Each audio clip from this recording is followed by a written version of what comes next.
ప్రస్తుత IPL season లో Chennai super Kings batting విభాగంలో బలహీనంగా కనిపిస్తున్న విషయం తెలిసిందే. ఆ జట్టు ఇప్పటి వరకు ఆడిన 3 మ్యాచ్ల్లో కెప్టెన్ రుతురాజ్, ఓపెనర్ రచిన్ రవీంద్ర మాత్రమే రాణించగా మరో ఓపెనర్ అయిన రాహుల్ త్రిపాఠి అవకాశం వచ్చిన 3 మ్యాచ్ల్లోనూ దారుణంగా విఫలమయ్యాడు. దీపక్ కూడా ఆడిన 2 మ్యాచ్ల్లో నిరాశపరచగా గత సీజన్ లో మెరుపులు మెరిపించిన శివం దుబే ఈ సీజన్ లో స్థాయికి తగ్గ ఇన్నింగ్స్ అయితే ఆడలేదు.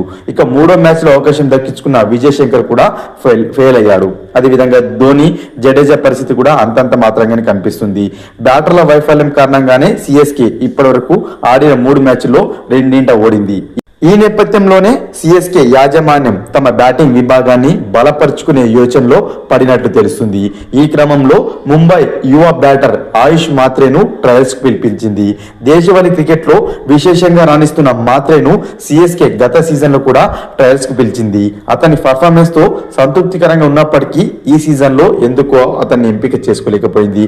ప్రస్తుతం అయితే అతనికి ట్రయల్స్ కు పిలిచిన విషయాన్ని అయితే సిఎస్కే మేనేజ్మెంట్ అయితే అంగీకరించింది. ఎవరైనా గాయపడినట్లయితే అతన్ని జట్లోకి తీసుకునే అవకాశాలు ఉన్నట్లయితే సమాచారం.